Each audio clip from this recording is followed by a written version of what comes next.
I knew it was over the moment she chose the transfer student with the scraped knee over me, burning up with a fever. My childhood sweetheart ignored my sickness to take care of him. I'd beaten Caleb Vance on every test, but I'd lost Chloe Davis to him. Later, Chloe tried to explain, saying she was just worried Caleb couldn't handle it on his own.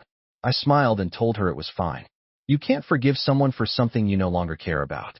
I didn't love her anymore. Much later, Chloe would blow up my phone, desperate to apologize, but it would be for nothing. She'd already left me behind in that pitch-black night. Field day arrived right on schedule, and I was huddled in a corner, wrapped in a heavy jacket. When I saw Chloe walking toward me with a bottle of Gatorade, a wave of heat washed over my skin that had nothing to do with the fever. My throat was dry, but I wanted to force out the words I'd been choking on for a week. I'm sorry. We hadn't spoken a single word since our fight a week ago. To everyone else, Chloe and I were the classic childhood sweethearts, inseparable, and for the most part, they were right. From the time I can remember, Chloe was there, from diapers in preschool, through elementary and middle school, and now high school. We had never been apart. Our families were best friends. My parents and hers had been high school classmates, and after college, they both decided to move back to our hometown, ending up as next-door neighbors by sheer coincidence. After Chloe and I were born, our families became even closer. Our parents would laugh and joke about our future wedding, telling us we had to have 2 kids, one for my parents to spoil and one for hers. Whenever the topic came up, Chloe would blush and fall silent, a shy smile playing on her lips. It was that reaction that made me believe, with all the naive certainty of a teenage boy, that Chloe was the one I would marry, the girl who had been by my side for nearly years. That was until Caleb Vance showed up, the transfer student. The argument started, and I felt something fundamental shift between us. That last fight was the catalyst. It had been a full week of silence, of us intentionally leaving for school at different times to avoid each other. Seeing her approach with that Gatorade, I instinctively started to get up, ready to offer the apology she deserved. We'd known each other for years. There was nothing we couldn't talk through. Besides, my body was aching, my head was swimming, and all I wanted was for her to take care of me. If an apology was the price, I was more than willing to pay it. I shrugged off my jacket and pushed myself to my feet, but just as I took a step, Chloe's expression changed. Without a word, she spun around and ran back toward the track. The reunion I'd been imagining evaporated. I followed her gaze and saw a scene that would be burned into my memory forever. My childhood sweetheart, the girl I had loved for as long as I can remember, was kneeling in front of another guy, dabbing at a cut on his knee. Then she took his hand, her face etched with concern, and led him away from the crowded field. A buzz went through the students on the field. I just stood there, frozen, a total outsider amidst the roar of the crowd. I wanted to say something, to scream, but no words came. My eyes stung, and a few hot tears escaped, trailing down my cheeks. Caleb Vance transferred to our school this semester. He was tall, handsome, and despite being new, his grades immediately put him near the top of our class. Within a couple of days, he was friends with practically everyone. His assigned seat was 2 rows behind Chloe and me. Chloe, ever the outgoing and friendly class president, naturally took it upon herself to welcome him. She offered to show him around, help him get settled. I didn't think anything of it at the time. She was class president, and as a member of student council myself, it was my job to help new students adjust. Being guys, Caleb and I had more to talk about. I was surprised to find we had a lot in common. We were both into travel photography, both loved to read. I didn't notice it then, but whenever we talked, he always found a way to steer the conversation toward Chloe. I didn't give it a second thought, casually mentioning all the history we had. After listening, Caleb would just say, with a thoughtful look, "Man, you're lucky, Leo, having a girl like Chloe in your corner your whole life." That was the moment he decided he wanted her. It's a shame I realized it so late. Back then, Chloe would tease me, saying I was paying more attention to Caleb than to her. On our walk home, I'd just laugh and say, "You're the girl next door, he's the new kid. Isn't it normal to help him get his bearings? Don't tell me you're jealous." She turned her head away with a little huff. "I don't care if you keep ignoring me. I'm going to get really mad. I'm your childhood sweetheart. You're supposed to hang out with me." Okay, you win," I'd say. "Whatever you want." Back then, there was no doubt in my mind that her heart was with me. So when did that change? I don't know why, but after I started putting some distance between myself and Caleb, Chloe only got closer to him. They were so subtle about it. I didn't even notice when it really started. All I knew was that one day we just stopped walking home together. She'd always have an excuse, something she had to do after school, telling me to go on without her. I didn't question it. I trusted her. I figured she was genuinely busy. Then she started using Caleb as her excuse. Caleb was struggling with calculus and needed her help. Then Caleb was sick and she had to check on him. It was when she said she had to take care of a sick Caleb that I finally noticed the shift in my childhood friend. I went from being the one walking beside her to the one watching her from behind. Our classmates seemed to adjust to their rapidly growing closeness without a second thought. I was the only one who felt completely out of sync with the rest of the class, unable to process the change between them. Monday at lunch, it was time for our monthly seating chart change. This time, Caleb walked right up to me and made an outrageous request. "Hey Leo, man, could I ask you a favor? Do you think we could switch seats? It's kind of hard for me to see the board from back here." I didn't say anything. I didn't agree. My eyes were fixed on Chloe, who was standing right next to him. Her expression was blank. When she saw me looking, she glanced away, unable to meet my gaze. I noticed they were standing closer than before, a proximity that used to be reserved for two people who had known each other for over a decade. It had taken them less than a few months to cross a boundary that had taken us a lifetime. A bitter taste filled my mouth. I swallowed it down and agreed. No one helped me move my desk. I dragged it away from Chloe's side, all by myself. The transfer student, Caleb, took my place, and the person helping him move his desk was my former desk mate, Chloe. The look on her face was pure, undisguised joy. She didn't spare a single thought for my feelings. Chloe didn't say a word to me during the whole process. Caleb, apart from his initial request, only muttered a quick thanks. They'd both suddenly become so quiet around me. But I knew them. They were both outgoing, social people who loved talking to their friends. So why, when it came to me, couldn't they spare a single word? During class, my gaze kept drifting back to my old seat. Chloe and Caleb were getting along great. After class, she'd lean over to explain a problem he hadn't understood. The smiles on their faces were so genuine, so warm. For a second, it was like watching the most touching scene from a movie, and in that moment, I realized the distance between us was growing wider and wider, and it was all because of him. The realization sparked a growing resentment for Caleb and a sharp jealousy over Chloe's actions. I had to get her back. During gym class, Caleb and I ended up on opposing basketball teams. Sports were never my thing. When Chloe and I were little, we were both hyperactive, and our parents decided it would be better if one of us was the calm, stable one. So, at some point, I gave up sports and became quieter. I knew Caleb wasn't great at basketball either, so when we were split up, a competitive fire lit inside me. I wanted to beat him, but the game didn't go how I'd imagined. It wasn't Caleb who lost, it was me. He blew past me with a clean crossover, blocked my shots one after another, and I realized he had been lying. He was good at basketball. He'd just been playing me. In front of everyone, I became the clown who couldn't back up his talk, while Caleb was hailed as his team's star player. My teammates didn't say anything, but I could feel their frustration. For the rest of the game, I passed the ball, letting them take the shots.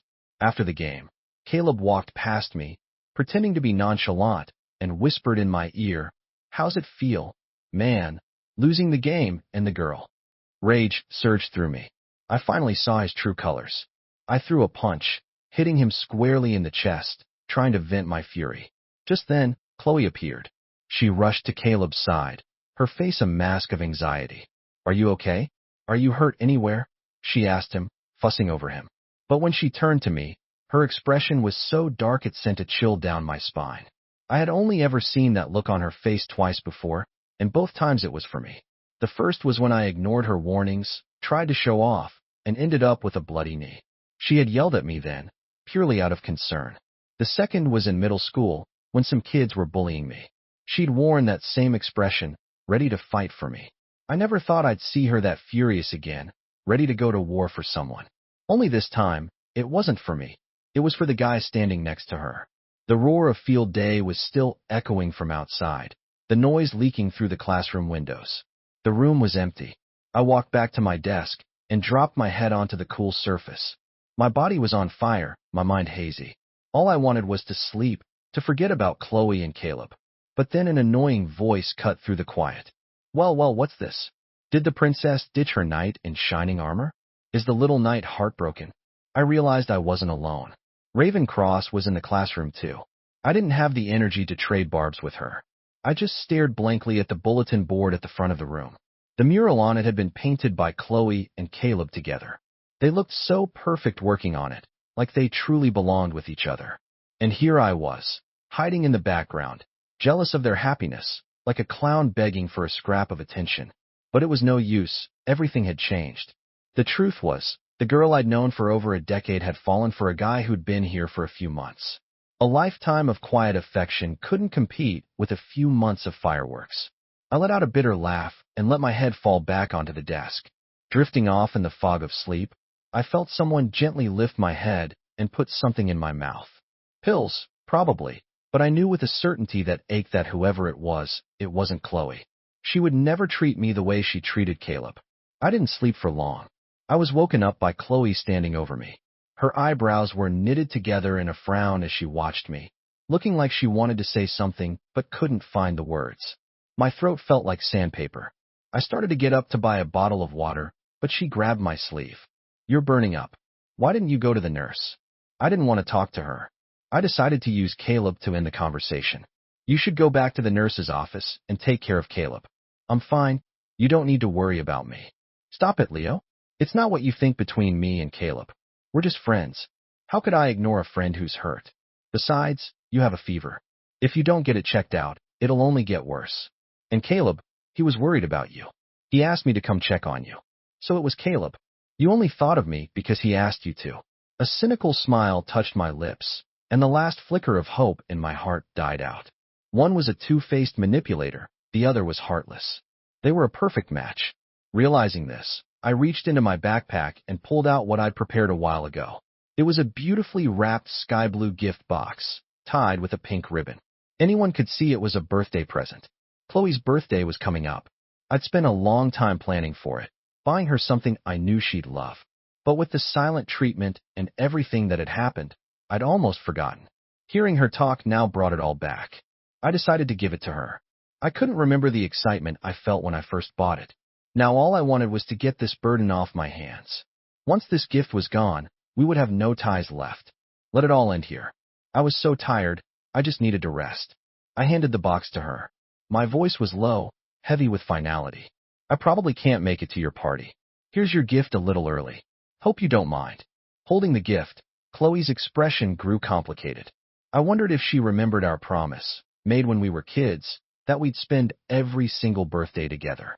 We'd actually kept that ridiculous, playful promise. We'd been there for every one of each other's birthdays, until this year. This is where the tradition ended. She realized it too. She stepped in front of me, blocking my path, her face frantic. I didn't say a word, just moved her hand out of my way. Her panicked voice followed me. Leo, we promised. We said that from now on. There is no from now on. I didn't say it out loud. I just gave her a pitying look. She once promised she'd marry me too. And look where we were now. She was the one who broke our promises. All I was doing was trying to ease her conscience. After setting things straight with Chloe, I felt like a massive weight had been lifted off my shoulders. Even my parents noticed I was smiling more than I had in days.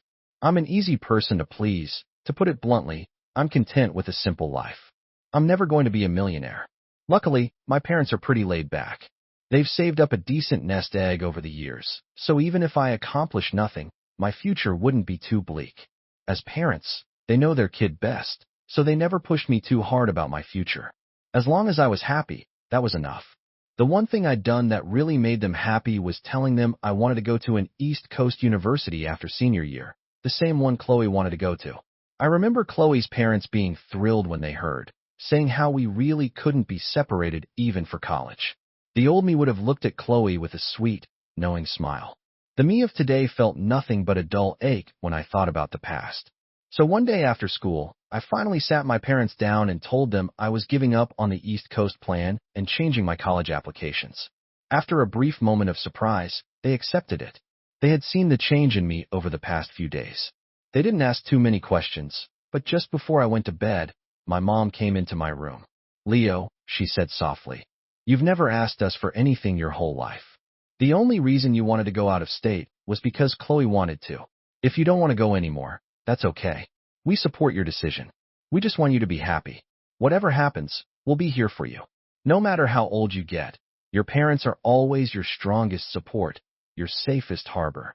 I thought my heart had been hardened by Chloe's betrayal, but hearing my mom's words, a wave of grief washed over me. My mom quietly left, giving me my space. I don't know how long I cried, but I eventually cried myself to sleep. How could you just let go of a relationship that spanned more than a decade? It wasn't that simple.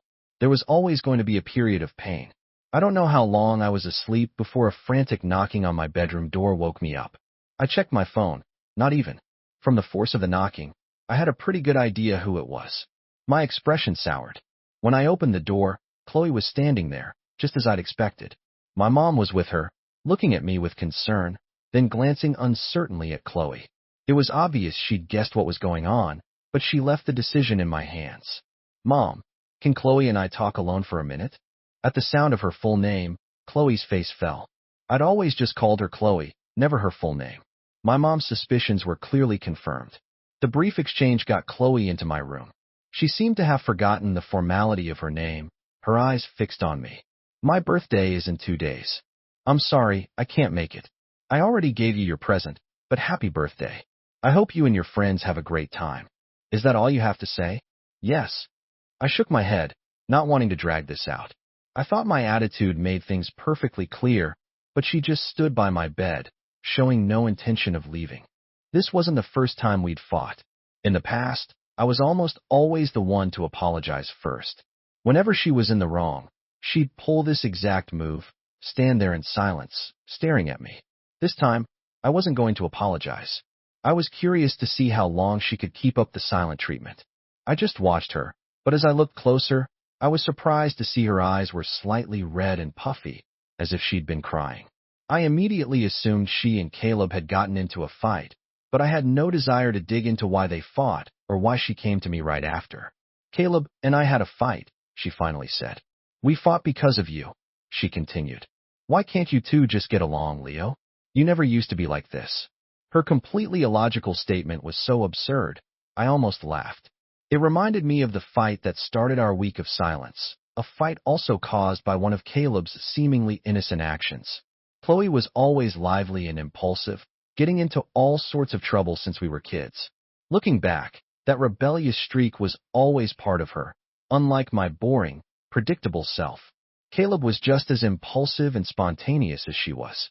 When two people like that get together, it's like a perfect storm.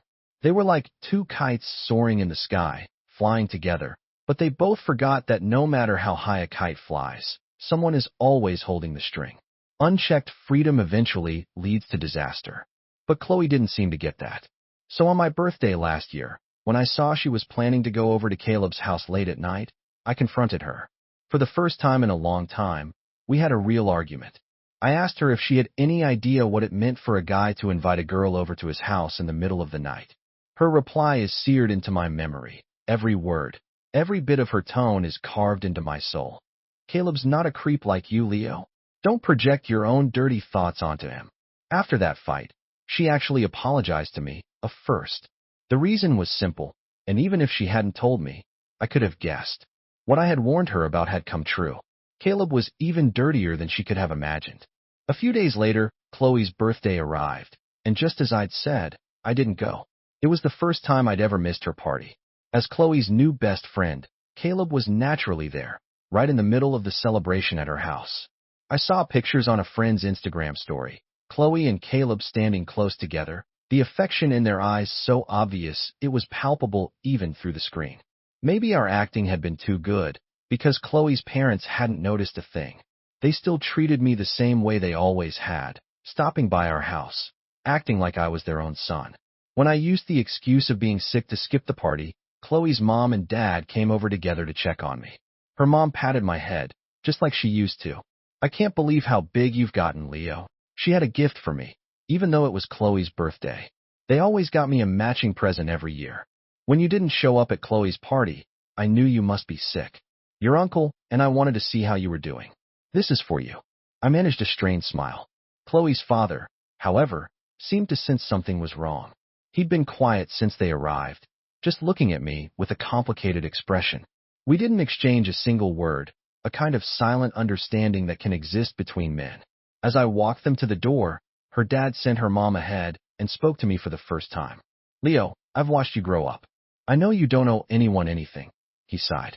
You're a good kid in every way, but sometimes you're too selfless. Maybe that's why Chloe. He trailed off, unable to finish, and just sighed again. I knew what he had hoped for me. But you can't force feelings. The fact that Chloe and I had ended up here, you could only call it fate. I didn't say much, but I made a silent promise to myself. I would never let what happened with Chloe affect the kindness her parents had always shown me. After Chloe's birthday party, life settled back into its usual rhythm. Without Chloe, my days became very structured. School, homework, study. My grades started climbing steadily. I was already a good student, but with this newfound focus, I was on track to be in the top 3. The only disruption was that our teacher stopped the monthly seating changes, so Chloe and Caleb remained permanently in the seats directly in front of me. Every time I looked up at the board, I couldn't avoid seeing them. Honestly, after this much time, I'd gotten used to it. As long as they weren't right in my face, it didn't bother me. I thought Chloe had finally gotten the message, but one day after school, they both appeared in front of me, shattering my peace. Hey, let's walk home together today, Chloe said. My mom keeps asking why she hasn't seen you lately. If I hadn't seen the defiant look in Caleb's eyes, I might have agreed. I could have played along, pretended for her mom's sake that everything was still the same, and then slowly let her see the truth. But the thought had barely formed before I dismissed it. What's done is done. Why should I have to be the one to bend over backward? So I refused, plain and simple. No thanks, I'm meeting up with a friend. I don't want to get in your way. Chloe stepped in front of me, grabbing my arm without thinking, but a second later she remembered, glanced at Caleb, and sheepishly let go. A scornful smile played on her lips, which she pretended not to see. Don't lie, Leo. You've only ever had one friend your whole life, me. You've been walking home alone this whole time. How is it that the one day I ask, you suddenly have a new friend? Before I could respond, Caleb cut in, as if he was afraid I might somehow win her back. His concern was unnecessary. I had given up on that pointless effort long ago. Leo, I know the way things look between Chloe and me might have given you the wrong impression, but I promise we're just friends. It's not what you think. You're her childhood friend. I've never denied that, and I never wanted to change it. Besides, aren't we friends too? You helped me out so much when I first got here. If I'm the reason you and Chloe are having problems, then I'm willing to step back so you two can go back to how you were. His words were so fake, so utterly disingenuous, I couldn't help but laugh out loud. My laughter was like a slap across both their faces, shattering the carefully constructed illusion they were trying to sell me. Maybe Chloe's dad was right. Maybe I had been too selfless, which led Chloe to take me for granted, to see me as a fixed, unchangeable part of her life, like a puppy that would come running with a snap of her fingers. So when I saw the color drain from Chloe's face, I didn't hold back. My voice was cold. Please just stop bothering me, both of you. Whatever happens between you has nothing to do with me. As expected, my words made Chloe furious. This time, Chloe's anger was a raging inferno. It carried an apologize or we're done for good. Apologize, she demanded. Apologize to me and Caleb right now. I'd never seen her this angry. Her previous fits of temper were nothing compared to this. But I was genuinely confused. What had I said that was wrong? One of them was playing around with other girls. The other had hurt me repeatedly and now wanted to pretend like nothing happened with a few empty words. If they weren't hypocrites, then who was? Honey, I can't believe you've become this person, she said, her voice shaking with rage.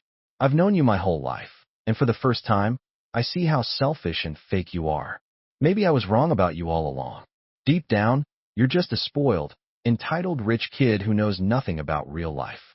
You're no different from those trust fund babies who waste their parents' money. All these years, our friendship must have blinded me to what you really are. She went on, but I didn't hear a word of it. I know who I am. Her little tirade wasn't going to make me doubt myself. Besides, if I was really that kind of person, would her parents have let her hang around me all these years? It was such a simple concept, yet she couldn't grasp it. Why waste any more energy on her? The confrontation ended on a sour note. I ignored her accusations and didn't care how she might retaliate. I went back to my routine: school, home, and on weekends, the library to read. But I wasn't expecting to run into someone I knew the next time I went to the library near our school. "Your little childhood sweetheart isn't here, so you don't mind if I sit here, do you?" Raven Cross sat down across from me without waiting for an answer, a book written entirely in English in her hand. I couldn't help but chuckle. Everyone in our class knew Raven was dead last in academic rankings. She never paid attention in class, always sleeping with her head on her desk, and now here she was in a library with a book in English. I seriously doubted she could understand a word of it. I ignored her and went back to my reading, but a second later her voice was buzzing in my ear like a persistent fly. It was obvious she was doing this on purpose, trying to get under my skin. Look, this line is perfect. It's totally you and your little sweetheart." Raven pushed the book toward me. I couldn't avoid seeing the English sentence her finger was pointing to. The meaning was something like that old song lyric: "You don't know what you've got till it's gone. The ones who are loved the most are the ones who take it for granted." I was surprised she could actually read it, but the surprise was fleeting. All I wanted was some peace and quiet to read my book. "Raven, I don't care why you're here, but right now you need to be quiet. Don't bother me." I lowered my head and tried to focus on my book again, missing the flash of hurt that crossed her face. Come to think of it, Raven and I had known each other for a while, but you couldn't just call us childhood friends. There was a brief, happy period when it was the three of us: me, Raven, and Chloe. But somewhere along the line, Raven started to rebel, gradually distancing herself from us. The next time I heard her name, it was from my parents, who told me she'd had a massive fight with her dad and trashed their house. "TCH, it's just reading," she muttered, "like it's so hard." I dismissed it as a joke and paid her no mind. I had no idea what she would do next. It was during our homeroom teacher's class.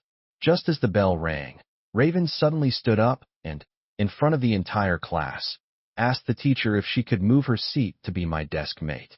The announcement sent a ripple of shock through the classroom. I was completely bewildered. I thought Raven must have lost her mind. Why would she want to sit next to me?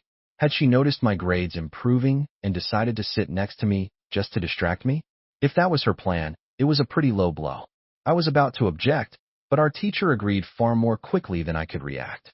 Before I knew it, Raven had already gathered her things and was sitting in the empty seat beside me. She tilted her head, a mischievous grin on her face, and greeted me. Her words gave me a strange sense of déjà vu, because they were the exact first words Chloe had ever said to me when we became desk mates in middle school. "Looks like I'm your new desk mate. Hope we can get along." Get along. I'd settle for her not causing me any trouble. My worries, it turned out, were mostly unfounded. After becoming my desk mate, Raven didn't try to distract me during class like I had feared. Even when she slept, she was quiet, never fidgeting or making a fuss. The only thing that bothered me was that she wore a different perfume every day. I'm not a fan of strong scents, and the smell wafting over from her desk was a constant distraction. Finally, one day during lunch break, I couldn't take it anymore. I woke her up from her nap. "You're a student. You should act like one. Why do you wear all this perfume every day? You're not." To my surprise, she didn't get angry. Instead, she leaned in close, her face just a ruler's length from mine, and blinked her eyes. "I'm not what?" I sighed, suddenly feeling like I was making a fool of myself. I decided to drop it, but Raven wasn't going to let it go. She propped her chin on her hand and kept poking my arm with her other hand. "Come on, tell me. What do you think I am? Is it the perfume? Does it bother you?" She grinned. "If you don't want me to bug you in class every day, just tell me which day's scent you like the best. If you tell me, I'll only wear that one from now on." To keep my grades from suffering, I blurted out a random answer: "Yesterday's." Hearing my response, Raven froze for a second. A goofy, uncharacteristic smile spread across her face. Then she turned away and ignored me. "Okay, if you like yesterday's, I'll wear that one from now on." I didn't say anything, trying to ignore her strange behavior. But what surprised me was that after the lunch break, Raven didn't go back to sleeping at her desk. She sat up straight, watching the blackboard with an excited expression. As much as I didn't want to get involved with her, I had to admit I was glad to see her making an effort. After our second-to-last class of the day, I was busy with the homework our teacher had assigned. My desk mate, Raven, suddenly decided she was going to finish her homework for the day too, but she just sat there, tapping her pen against her chin, not writing a single word. Ugh, homework is such a pain. I don't know how you can stand it, she nudged me. Desk mate, teach me. Tell me your secret to getting homework done. Maybe because she'd been so well behaved all day, I didn't mind helping her. I shared a few of my strategies. As our conversation ended, I saw a flash of slyness in her eyes. I had a feeling I'd been tricked, but I didn't dwell on it. When I turned my head, my eyes accidentally met Chloe's from the row in front. I realized I couldn't remember the last time we'd spoken. It was as if she had completely vanished from my life. I coolly looked away and went back to my work, ignoring Chloe and Caleb and whatever was going on between them. In the final stretch before the SATs, a rumor started circulating through the senior class. No one knew where it started, but some people said they saw Chloe helping out at Caleb's family's convenience store, acting like they were already part of the family. Others said they saw her at the hospital visiting Caleb's mom, bringing fruit and gifts. I didn't doubt the rumors. I knew they were true. Caleb's family wasn't well off compared to Chloe's. They were on a completely different planet. He had been raised by his single mother, who had recently been in an accident and was hospitalized. In the past, I probably would have been one of the people visiting her, but now all I felt was relief that I hadn't done something stupid like using my own family's money to help an outsider. Raven was more worked up about the rumors than I was. So, deskmate, your little childhood flame is in the gossip columns with someone else. How do you feel? I don't feel anything. What she does is her business. It has nothing to do with me. And what about you? I didn't get what she meant at first. My hand holding my pen paused mid-sentence. What do you mean? I mean, seeing her move on with someone else, does it make you want to start dating? I laughed. I could see where this was going. So, a guy like me, good family, top of the class. What kind of girl do you think I should date? Raven puffed out her chest proudly. Well, I think someone who fits that description is right under your nose. I gave her a look that screamed, you've got to be kidding me. I had never realized Raven had such a narcissistic streak. I had no intention of responding to what felt like a joke of a confession, but she kept pestering me during the break between classes, demanding an answer. Come on, tell me. What do you think of me? Not much. My cold reply made her expression visibly deflate, her eyes filling with a wounded look. She slumped back into her self-destructive posture from before. I wasn't blind. I could see she was into me, but right now I wasn't ready to start a new relationship. Maybe my last one had gone on for too long, leaving too deep an impression. Even though I had no feelings for Chloe anymore, some things just take time to fade, and I didn't want to start a new relationship that felt like a joke while I was still in this state. After the rumors started, I thought Chloe didn't care, but to my surprise, when I got home from school that Friday, she was waiting for me by my front door. I tried to walk around her and go inside, but she blocked my path and started explaining the rumors about her and Caleb. Leo, it's not what you think. Caleb and I aren't together, she rushed on. And that picture that's going around, it was just an accident. The picture she was talking about must have been from her birthday party. I'd seen it before the party even ended, but later I noticed it was gone from both her and Caleb's Instagrams. I thought it was strange, but now I understood. She must have asked people to take it down. The fact that she was bringing it up now meant something else must have happened. Before I could say anything, she was already explaining. Caleb had too much to drink that night and lost his balance. I just reached out to steady him, and someone snapped a picture right at that moment. I smiled at her, and the tension in her face started to ease. I get it. You don't have to explain anything to me. Besides, I think you two looked really good together in that photo. She started to panic. It's really not what you think. And I only went to the hospital to see his mom because he's my friend. And that night. Enough. I interrupted. You don't have to say anymore. I already know. Really? Really? Then you still remember our plan, right? I knew she was talking about our plan to go to the same university on the East Coast, so I nodded. Caleb and I were never together. We've already talked about it. Even after we go to college, we'll just be friends. She took a breath. I'm still going to go to school with you. We'll go to the same university, and then what? I cut her off with a smile. It was only then that she noticed my smile wasn't genuine. A nervous look crossed her face, as if she was afraid I was about to back out. After we go to the same university, I'll get to watch you make a new friend, just like Caleb, and do this all over again? I do remember our plan, I said. But I'm the one breaking it now. I'm not going to the East Coast. Why? There is no why. Or if you need a reason, it's because you were the one who broke our promise first. She wanted to ask more, but I didn't give her the chance. I knew what she wanted to ask about, but that was all in the past. The childish things you say when you're a kid, like, I'm going to marry you. How could you take them seriously? Only a fool like me would hold on to a playful joke like it was a lifelong pact. My detachment from Chloe was simple and direct. I thought she would have noticed it by now, but it seemed she was only just realizing that my feelings for her had changed. The day after our conversation at my house, I went to school as usual and sat down at my desk. Chloe, however, didn't walk into class with Caleb like she normally did. Our classmates were still teasing them as the new couple, since they were easily the best-looking pair in our grade. But to everyone's surprise, Chloe flatly denied the rumors that she and Caleb were dating. Even more surprisingly, after her denial, she walked straight over to my desk with a fawning expression. I didn't say anything, but Raven's reaction was much more pronounced. What's this about? You act like a couple. Everyone knows you're a couple, and now you're saying you're not? If that's not a boyfriend and girlfriend, what is? Yeah, I didn't get it either, I said. If you couldn't call what Chloe and Caleb had a relationship, what else was there? Best friends? Soulmates? Raven was indignant on my behalf, and for once I didn't stop her. Who would be stupid enough to alienate a new friend for someone who was already gone? You stick by your friends, right or wrong, and Chloe didn't have a leg to stand on in this case. At lunch, Raven and I sat together, or rather, she forced her way into the seat across from me. I was too tired to argue, telling myself it was nice to have some company. So, I was in the bathroom this morning, she said, and I heard some people teasing Chloe about Caleb, and she totally lost it. What's there to get mad about? If she was so worried about her reputation, why was she visiting his mom in the hospital? That's basically a public announcement that they're together. I looked up at Raven, exasperated. Is the food not to your liking? Nope, the cafeteria food is pretty good. I'm not a picky eater, I'm easy to take care of. Whoever marries me is going to be one lucky guy. Then why can't all this good food shut your mouth?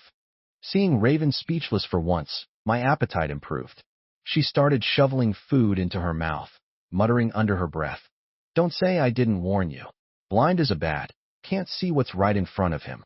Our lunch was interrupted by a commotion on the second floor of the cafeteria. A few guys in street clothes were striding purposefully toward a table, the one where Chloe and Caleb always sat. They clearly weren't students from our school. No one would dare violate the dress code. I nudged Raven. She was still sulking and didn't want to respond. What? I pointed toward the corner. Raven's face immediately lit up with a gossipy grin. Just as I expected, the show began. The outsiders grabbed Caleb and dragged him out of his seat. The leader slapped him twice across the face. Chloe tried to intervene, but she was no match for them. So you have a girlfriend, and you're still hitting on mine? The leader sneered, then shot a disdainful look at Chloe. I don't know what a girl like you sees in this guy. You must not be any better if you fell for this loser. He spat on the ground. Trash. Across the crowded cafeteria, Chloe's eyes met mine, but I didn't move. I had no reason to help Chloe and Caleb. The incident blew up. The entire grade was buzzing with the news that Caleb was a player, messing around with girls from other schools. I didn't have any strong feelings about it. I already knew the truth. I never expected that even by staying out of it, Chloe's drama would still find its way to me. She cornered me while I was chatting with Raven, or more accurately, while Raven was trying to wheedle something out of me. Chloe's face was a tight, angry mask as she glared at us. Your little childhood flame is here to see you, Raven muttered. I told her a million times that Chloe and I were done, but she still insisted on calling her that. I had given up on correcting her. Do you need something? I asked Chloe. This afternoon in the cafeteria, why didn't you help me? I blinked, genuinely confused. Why would I help you? Raven chimed in from the side. There were dozens of other students on that floor. Why didn't you ask them for help? Chloe bit her lip, clearly not expecting me to be so blunt. We've known each other for so many years, and Caleb is your friend too, isn't he? I laughed. So by your logic, no matter what Caleb does, I should have his back, even if it means being condemned and ostracized by everyone. Caleb explained everything to me. Nothing happened between him and that girl. It was all her fault. Raven piped up, a puzzled look on her face. Oh, really? Then why didn't Caleb explain that to them this afternoon instead of just taking those slaps? Does he have some kind of weird kink? I couldn't help it. I burst out laughing. I nudged Raven, telling her to tone it down. Raven, probably deciding it was pointless to argue with someone as illogical as Chloe, dropped it. After her initial defense of me, she went back to grabbing my arm, picking up our previous conversation. We were lost in our own world, and neither of us noticed when Chloe left. The thing Raven wanted was simple, yet complicated. She wanted me to come to her birthday party. I didn't know how to agree. Her family was throwing a big bash, which meant they would be inviting business partners. Chloe's parents would definitely be there, and the fragile peace I'd been maintaining would be shattered. Besides, I felt like showing up as just her desk mate was a flimsy excuse. Seeing my hesitation, Raven finally relented with a different suggestion. Fine, if you won't come to my house, then we'll go out, just you and me. How about that? I don't know if it was intentional or not, but the place she chose for her birthday dinner was a small barbecue joint Chloe and I used to go to all the time. I was surprised that a rich girl like her would enjoy a place like this, but over the past few weeks, I'd learned that Raven wasn't the spoiled brat everyone thought she was. Hey, we'll take lamb skewers, 5 kidneys, and 2 beers. Raven ordered for us without asking. Since it was her birthday, I didn't object to the beers. The place wasn't far from school, and students sometimes came here to eat. I was prepared to run into someone we knew. I just never expected that someone to be Chloe and Caleb. They seemed just as surprised to see us as we were to see them. For whatever reason, they decided to stay and eat there anyway. It was clear that Raven and Chloe couldn't stand each other. The moment Chloe sat down, Raven started whispering in my ear. I really don't get people like her. It's so obvious they're together, but she still denies it. Such a hypocrite, she sighed dramatically. Not like me. Whoever ends up with me is going to be so lucky. I'm the total package. What do you think? If someone sees us eating here together, will there be rumors about us at school tomorrow? I've never had a boyfriend before. If I get tangled up in some scandal with you, my reputation will be ruined. Just as she said the last line, I had a mouthful of beer I hadn't swallowed yet. I couldn't hold it in and accidentally sprayed it across the table, right onto Raven. It wasn't a lot, just a few drops, but it was enough. For a second, Raven didn't react. Then her face darkened. I could literally see the murderous intent in her eyes. Before I could apologize, she shot up from her seat, came around to my side, and wrapped my head in a gentle headlock, giving me a few playful nuggies. All right, Leo Miller, is this how you celebrate my birthday? No one has ever dared to spit beer on me in my entire life. You, sir, are in big trouble. Sorry. I swear I didn't mean to. It was your fault for making me laugh. How could I help it? Still making excuses? This is clearly your fault. Okay, you're right, my fault. So, how are you going to make it up to me? Make it up to you. She let me go, her eyes fixed on mine. I saw the faint smile playing on her lips and the hidden emotion in her eyes. Maybe my luck had run out the moment I saw Chloe and Caleb. Before I could answer Raven, a loud crash from across the restaurant drew both our attentions. It was the same guys who had hassled Caleb at school, and this time they had a few girls with them. Maybe it was because it was the first time she'd seen a real fight involving people she knew, but Raven looked excited, completely oblivious to how dangerous the situation was. When I saw one of them smash a beer bottle over Caleb's head and a couple of the girls grab Chloe by the hair, my first instinct was to grab Raven and get out of there. I saw another customer on the phone, probably calling the police, so I wasn't about to play hero. It would only get Raven hurt. But I never expected that for the second time that day, my eyes would meet Chloe's across a crowded room. Leo, she screamed, surrounded by the girls pulling her hair. Her voice was filled with panic, just like when we were kids and she'd gotten into trouble. But this time she wasn't screaming for herself. She was trying to drag me down with her for someone else. Help Caleb. Before I could even react, Raven grabbed my arm and started pulling me toward the exit. As the guys started coming toward us, she stepped in front of me and yelled, "We're not with them. If you don't want to go to jail, you better back off. The cops are on their way." These thugs weren't about to be scared off by a few words from a high school girl. Fueled by adrenaline, one of the girls swung a beer bottle at her, ready to teach her a lesson. In a split second of panic, I pulled Raven back, wrapping her in my arms and turning my back to the attack. The bottle shattered against my head. I felt warm, sticky blood start to trickle down my neck. I never would have guessed a perfectly good birthday party would end like this. The police eventually arrived and arrested the attackers. Our parents were called to the scene. When my mom and dad saw that I was hurt, they rushed over, hugging me tightly. Raven couldn't stop apologizing to them. It's my fault. I should have gotten Leo out of there sooner. It's because of me that he got hurt. Please, if you're going to blame someone, blame me. I didn't blame Raven. From the moment she stepped in front of me to protect me, something inside me had shifted. My mom, still not knowing the full story, heard Raven's words and assumed it was her fault, but before she could say anything, I explained what really happened. It has nothing to do with Raven. It was Chloe and Caleb's drama. Hearing that, my parents seemed to understand. They gave Chloe a long, meaningful look. Meanwhile, Raven, who was physically fine, suddenly burst into tears. Her eyes were red as she looked at me, sniffling between sobs. I wasn't sure why she was crying, but my hand reached out and took hers without me even thinking about it. The answer was clear. Some things don't need to be said. As the root cause of the whole mess, Chloe was brought over by her parents to apologize to me. They knew I had gotten hurt because of Chloe's desperate plea for help, but they didn't seem to hold my initial inaction against me.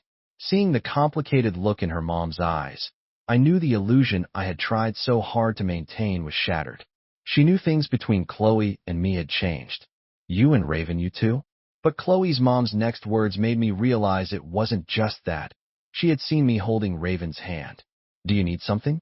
I asked Chloe, my tone flat. Now that both our parents knew, there was no point in pretending anymore. I'm sorry, she said, her voice trembling. I really didn't mean for this to happen. I just wanted you to help Caleb. I never thought you'd get hurt. I took a deep breath, my patience wearing thin. You don't have to explain. What's done is done. It may not have been your fault directly, but this whole thing started because of Caleb. If he hadn't gotten himself into trouble, those guys never would have come after him. You know that better than anyone. I continued. You chose to stand by him. Getting hurt was a risk you took. You should probably go to the hospital and get yourself checked out. Chloe's face grew even paler. Even with her parents standing right there, she didn't care. She rushed to explain. Nothing happened between me and Caleb that night. He didn't do anything. He just hugged me. I never liked him. The one I like is. That's enough. I looked at Chloe, then at her parents, whose faces had turned to stone at her confession. I don't want to repeat myself, Chloe. We're done. This is where it ends. I don't want to go any further, and I don't want to go back. This was your choice. I turned to her. Mr. and Mrs. Davis, my girlfriend still has a birthday to celebrate. We're going to head out. They managed strained smiles, unable to say a word. I took Raven's hand and led her out of the restaurant, and I didn't look back. For so long, I thought Chloe and I were meant to be, that nothing could ever tear us apart. But I don't know when that feeling started to fade until it was gone completely. I used to love Chloe so much, but after she hurt me again and again, that love died. And now I realized I couldn't ignore the girl by my side anymore. The one who always made me laugh, who would stand in front of me in the face of danger, the one whose eyes were always on me. Raven was even smarter than I gave her credit for. I knew it from our first real conversation in the library, so I wasn't surprised when she scored over on her SATs. See? I told you I was smart. I barely even tried and got a great score, she boasted. If I wasn't worried about you being all lonely at college by yourself, I would have just skipped this whole thing and gone to study abroad. I laughed and gently pinched her nose. You were worried about me being lonely? Please. I was worried you'd starve to death in some dorm room without me. You'd be the lonely one. So the SATs are over. What are your plans for the summer? She asked, her eyes full of anticipation. I repeated what my parents had told me the night before. My mom and dad want you to come over for dinner. The normally fearless Raven blushed scarlet. To your house? Isn't it a little too soon for that? I flicked her on the forehead. Get your mind out of the gutter. My parents just finalized a business deal with your family, and they want to have a celebratory dinner. Even if you wanted to marry me, I haven't decided if I'm ready to be tied down yet. It was true. After the incident at the restaurant, Raven and I had naturally become a couple. We never really talked about that night. We were both just happy with how things were. Our relationship was still a lot like when we were just desk mates, full of playful arguments and teasing. I loved it, because in every little thing she did, I could feel her deep affection for me. It was a feeling I had never gotten from Chloe. I hadn't spoken to Chloe since that night. I assumed our paths would never cross again. But when I brought Raven home for dinner, I found an uninvited guest waiting in our living room. Chloe. Raven went upstairs to my room. My parents made an excuse to go out, leaving me and Chloe alone in the living room. Seeing her again, I felt a strange sense of nostalgia. After that night, Chloe and Caleb had completely cut ties. I didn't know the details, but I never saw them speak to each other in class again. The relationship between our families had also inevitably become distant. Leo, Chloe said, standing awkwardly in front of me, not getting to the point. My relationship with Raven was pretty low-key. No one at school knew. They all thought we were still just desk mates. That was probably why Chloe was here. The SATs are over, she said. We can go to the East Coast together now. I've completely cut Caleb out of my life. He'll never bother you again. I know I made a lot of mistakes, but I never liked him, and I remember what I told you when we were kids. I said I was going to marry you, be your bride. She fumbled with her phone. I know you hate Caleb. I can delete and block him right now. Can we please just go back to how things were? We've known each other for more than a decade. I can't imagine my life without. She looked up, her eyes pleading. I love you, Leo. Will you be with me? I smiled, a sudden sting in my eyes. Hearing her words, my mind flashed back to that day in the library with Raven and the line she had shown me in that book. The ones who are loved the most are the ones who take it for granted. Raven and Chloe were the two halves of that sentence. For so long, I had been so sure of myself, only to have reality slap me across the face. And now, just as I had let everything go and started over, Chloe had come to her senses and wanted to rekindle what we had. I laughed. I laughed because the price of Chloe's personal growth was our relationship. I laughed because our decade-long bond couldn't stand up to a few months of a newcomer. I laughed because just as Raven and I had opened our hearts to each other, she was trying to drag me back into the past. Looking at Chloe standing there waiting anxiously, I subtly waved my hand, signaling to Raven, who I knew was hiding and eavesdropping on the stairs. She came down looking uncharacteristically nervous. I took her hand without a word, intertwining our fingers right in front of Chloe. I put on what I hoped was a happy smile. Thank you for saying that. It proves that the last decade of my life wasn't a complete waste. I squeezed Raven's hand. Let me introduce you. This is Raven, my girlfriend. Chloe stood frozen, tears welling up in her eyes and spilling down her cheeks. Raven, just as she had the day she became my desk mate, introduced herself to Chloe. I'm Leo's girlfriend. I know you two go way back, but I'm not the jealous type, so from now on, it's nice to meet you. At the post-graduation party, Raven and I showed up as a couple. Chloe and Caleb were both there too. The distance between them was so thick you could cut it with a knife. Some people, still out of the loop, tried to joke about it. Caleb's eyes were still fixed on Chloe, a hopeful look on his face. He clearly hadn't given up. I held Raven's hand, the two of us feeling like outsiders, just enjoying one last high school party. After all, these people had in a way witnessed the start of our relationship, even if they didn't know the story. Raven and I left early. She told me later that after we left, Caleb had tried to use our relationship to get to Chloe, telling her that even if Raven and I broke up, I would never go back to her. He was trying to win her back, apparently having cleaned up his act and cut off all the other girls. Chloe's response shocked everyone. She calmly poured her entire beer over Caleb's head, then slapped him hard across the face. The party broke up pretty quickly after that. Hearing the story now, years later, I looked at Raven with amusement. It's been so long. Why are you telling me this now? You really held on to that for a while. Humph. Raven patted her swelling belly and shot me a glare. Who knows if someone is still secretly pining for his childhood sweetheart after all these years. Isn't that right, my darling son? I looked at the wedding ring on Raven's finger, at the baby bump that held our child, and a happy, helpless smile spread across my face. You're about to be a mom and you're still acting like this, I sighed. Besides, you know I haven't had feelings for Chloe in years. You never know, she teased. First loves are supposed to be powerful, right? What if you suddenly decide to leave us for her? What would I do then? I wrapped my arms around her, pulling her close. You're impossible. She was just the girl next door. Besides, we've been over for a long time. My real first love, the one that matters, that's you.